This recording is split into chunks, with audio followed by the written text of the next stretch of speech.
এখন আমরা ন্যাপথালিনের বিভিন্ন রকম কেমিক্যাল রিয়াকশন দেখব। ফার্স্ট দেখব আমরা রিডাকশন। রিডাকশনটা যদি আমরা সিম্পল সোডিয়াম এবং ইথানল দিয়ে যেটাকে বলছি বার্চ রিডাকশন করি, তখন কি পাবো আমি?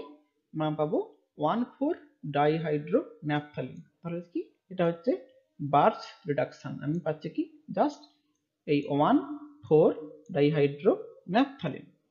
যদি আমরা এই সোডিয়াম ইথানলের পরিবর্তে যদি সোডিয়াম আইসোঅ্যামাইড অ্যালকোহল নেই, তখন কিন্তু কি পাবো আমি?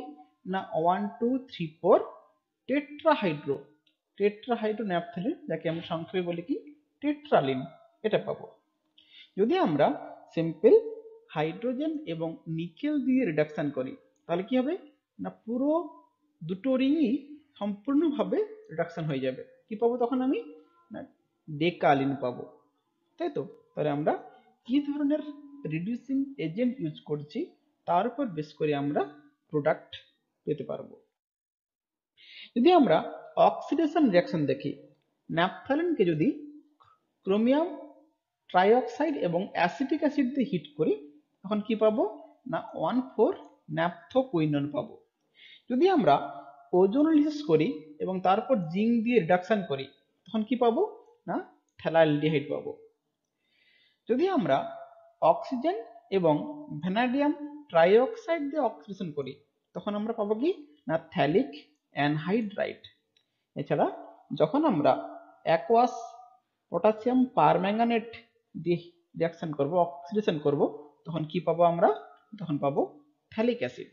তাহলে এভাবে আমরা কি ধরনের অক্সিডাইজিং এজেন্ট ইউজ করছি তার উপর বেস করে আমরা করসপন্ডিং অক্সিডাইজড প্রোডাক্ট আইসোলেট করতে পারবো। এরপর যদি ন্যাপথালিনকে যদি Cl2 ক্লোরিন সঙ্গে রিয়াকশন করা হয়, তখন কি পাবো? না এই যে ডাইক্লোরো সাবস্টিটিউটের রিং পাচ্ছি আমরা 1,4 ডাইক্লোরো 1,4 ডাইহাইড্রো ন্যাপথালিন। কিন্তু যদি আমরা এক্সেস ক্লোরিন দিয়ে রিয়াকশন করি, তখন কি পাবো? না পাবো কি? না এই যে 4টা ক্লোরিন ঢুকে গেছে এখানে, তাহলে 1,2,3,4 টেট্রাক্লোরো 1,3,4 টেট্রাহাইড্রো ন্যাপথালিন, তাই তো? তাহলে আমরা ক্লোরিনের পরিমাণ কতটা তার উপর বেস করে ডাইক্লোরিনেশন নাকি টেট্রাক্লোরিনেশন হচ্ছে সেটা আমরা বলতে পারবো। আজকে এটুকুই।